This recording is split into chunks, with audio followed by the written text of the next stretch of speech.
اللهم صل على محمد وعلى آل محمد كما صليت على إبراهيم وعلى آل إبراهيم إنك حميد مجيد. اللهم بارك على محمد وعلى آل محمد كما باركت على إبراهيم وعلى آل إبراهيم إنك حميد مجيد. رسول مقبول صلی اللہ علیہ وسلم کے ارشادات سننے کی توفیق مل رہی ہے اور بیان کرنے کی بھی. یہ احادیث جو ہم سنتے ہیں یہ رسول مقبول صلی اللہ علیہ وسلم کے نہایت ہی بابرکت اقوال پر مشتمل ہیں. ان اقوال میں بڑی پرمعرفت باتیں،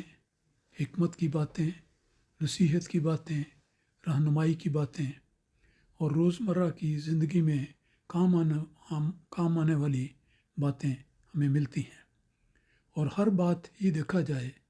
تو بہت ہی مفید ہے جو رسول اکرم صلی اللہ علیہ وسلم نے اپنے ماننے والوں کی رہنمائی کے لیے عطا فرمائی ہیں. آداب مجالس کے حوالے سے آج کے درس میں پہلی حدیث یہ ہے کہ حضرت ابو موسیٰ اشعری رضی اللہ تعالیٰ عنہ بیان کرتے ہیں کہ حضرت صلی اللہ علیہ وسلم نے فرمایا. کچھ باتیں پہلے ذکر ہو چکی ہیں کل کے درس میں. اس کے بعد یہ نئی حدیث ہے کہ رسول خدا صلی اللہ علیہ وسلم نے فرمایا، جب تم میں سے کوئی ہاتھ میں تیر لے کر مجلس یا بازار میں سے گزرے تو اس کا پھل اپنے ہاتھ میں پکڑ لے تاکہ وہ کسی کو زخمی نہ کر دے. اور پھر راوی بیان کرتے ہیں کہ آپ نے یہ ارشاد تاکید کی غرض سے 3 دفعہ دہرایا. رسول پاک صلی اللہ علیہ وسلم کا یہ مبارک انداز تھا کہ آپ بڑی آہستہ زبان میں ٹھہر ٹھہر کر نصیحت فرماتے اور واضح فرماتے، ایک بات کو مثالیں دیتے اور پھر تاکید کی غرض سے اس ارشاد کو 2 یا 3 دفعہ دہراتے تھے تاکہ بات سننے والوں کی اچھی طرح سمجھ بھی آ جائے اور ان کے ذہن پر نقش ہو جائے اور انہیں اس کے مطابق عمل کرنے کی توفیق ملے. یہ حدیث جو پیش کی گئی ہے اس میں مجلس کا بھی آداب ہے اور عام بازار میں چلتے پھرتے باہر جانے کا بھی ایک ادب بیان کیا گیا کہ جب بھی کوئی شخص باہر جائے تو اس کے ہاتھ میں تیر ہو یا اسی لحاظ سے ہم کہہ سکتے ہیں کوئی نوکدار چیز ہو، کوئی کاٹنے والا آلہ ہو، کوئی چاقو ہو یا چھری ہو، یہ سب چیزیں اس میں آ جاتی ہیں. کوئی بھی ایسی چیز جو دوسرے کو ضرر اور تکلیف دینے والی ہو وہ ہاتھ میں پکڑ کر باہر نہ جائے، کیونکہ ہو سکتا ہے کہ اگر وہ کسی آدمی کے قریب آتا ہے تو غلطی سے وہ پھل یا وہ تیر یا وہ چاقو کسی اور کو لگ جائے اور وہ زخمی ہو جائے. تو بڑی معمولی بات لگتی ہے، لیکن بسا اوقات اخبارات کو دیکھیں تو اسی طرح کے واقعات ہمیں دنیا میں ہوتے نظر آتے ہیں. غلطی سے یہ جان بوجھ کے کسی نے شرارت کی تو کسی کو زخمی کر دیا،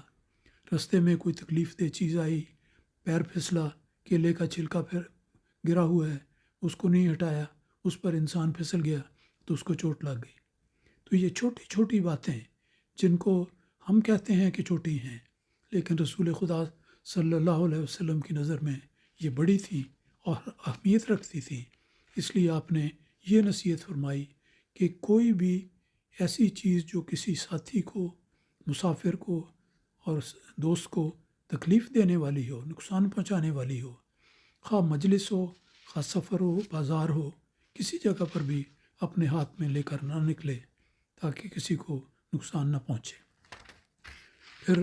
اس کے بعد اگلی حدیث حضرت جابر رضی اللہ تعالیٰ عنہ کی بیان کرتا ہے. وہ بیان کرتے ہیں کہ رسول مقبول صلی اللہ علیہ وسلم نے فرمایا کہ جس شخص نے کچا لہسن یا پیاز کھایا ہوا ہو وہ ہم سے اور ہماری مسجدوں سے الگ رہے. یہ دیکھیں کتنی بنیادی نصیحت ہے جو اکثر نظر انداز کر دی جاتی ہے. باقی لوگوں کا تو کیا خیال، خود اپنے لوگ بھی بعض اوقات اس بات کا خیال نہیں کرتے کہ کچا لہسن کھا کر یا پیاز کھا کر، یا اگر وہ ان کے کھانے کا حصہ ہے تو وہ کھانے میں کھایا، اور اسی طرح جلدی سے کلی کرنا تو لازم ہے اس لیے بھی، لیکن وہ جب مسجد میں آ جاتے ہیں تو پھر وہ لہسن یا پیاز کی بدبو دوسرے نمازیوں کے لیے تکلیف دہ ہوتی ہے۔ اس بات کی بھی نصیحت فرمائی، اور آپ نے یہ فرمایا کہ یہ بدبودار چیزیں کھا کر کوئی شخص ہماری مجلس میں، ہمارے مجمع میں یا مسجد میں نہ آئے۔ تینوں جگہ پہ، مجلس ہو، محفل بجمی ہو یا مسجد ہو، نماز کے لیے یا کسی اجلاس کے لیے آئے تو مسجد میں آتے ہوئے ان ایسی باتوں کو جو بدبودار ہیں ان کو استعمال کرنے کے بعد آنا منع کیا گیا۔ یہ حدیث ایک جگہ بیان ہوئی ہے بخاری میں، اس کے بعد مسلم میں بھی اس کی روایت آتی ہے۔ اس کی روایت کا ترجمہ اس طرح دیا گیا ہے کہ رسول پاک صلی اللہ علیہ وسلم نے فرمایا کہ جس شخص نے بھی کچا پیاز یا لہسن یا گندنا، یہ بھی ایک اور بدبودار چیز ہے، وہ کھائی ہو، وہ ہماری مسجدوں کے قریب نہ آئے۔ آگے حکمت بیان فرمائی اس ارشاد کی کہ وجہ یہ ہے کہ جس چیز کی بدبو سے لوگوں کو تکلیف پہنچے، اللہ تعالیٰ کے فرشتے بھی اس چیز سے تکلیف محسوس کرتے ہیں۔ تو اللہ تعالیٰ کے فرشتے کرامن کاتبین لوگوں کے اعمال کو لکھنے کے لیے ان کے ساتھ ہوتے ہیں، تو وہ فرشتے بھی رسول پاک صلی اللہ علیہ وسلم نے فرمایا کہ تکلیف محسوس کرتے ہیں کہ ایسی مجلس میں جائیں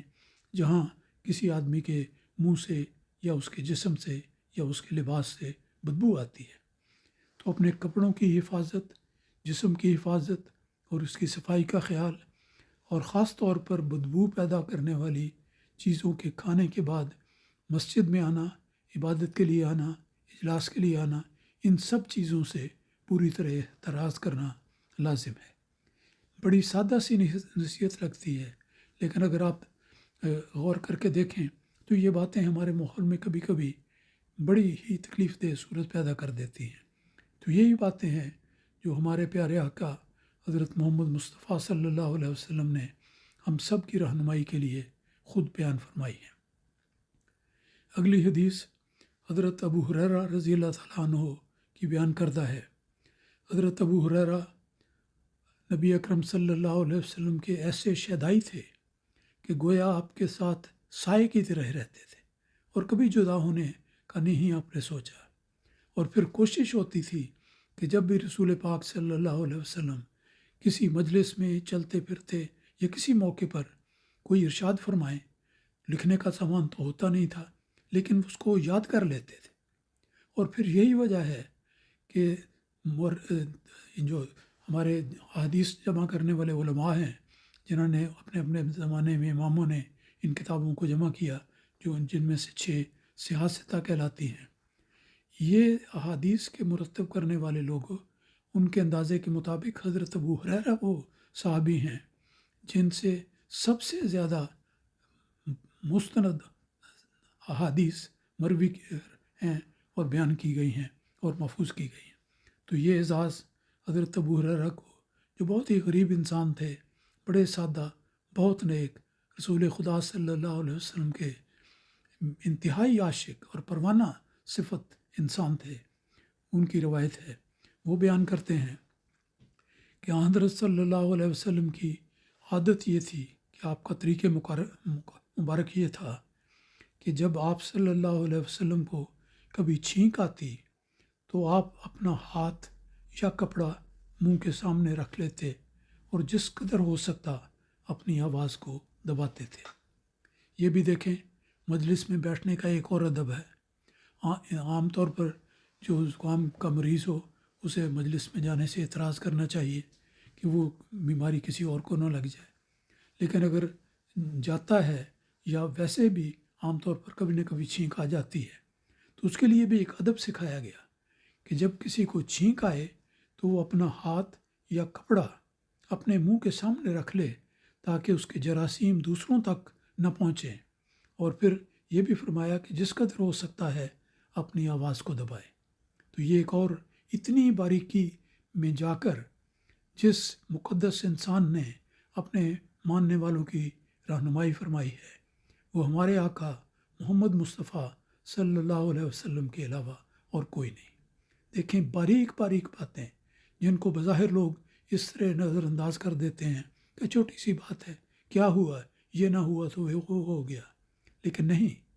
جہاں اصلاح کا موقع ہے وہ اصلاح کرنی چاہیے، اور جہاں بہتری کا انداز اختیار کیا جا سکتا ہے اس کو اختیار کرنا چاہیے۔ تو رسول پاک صلی اللہ علیہ وسلم کا ہمیشہ یہ طریق تھا کہ آپ چھوٹی سی چھوٹی باتوں کو بھی مد نظر رکھتے اور اس کے بارے میں اپنے صحابہ کو نصیحت فرماتے تھے۔ اللہ تعالی ہمیں ان نصائح پر عمل کرنے کی توفیق عطا فرمائے۔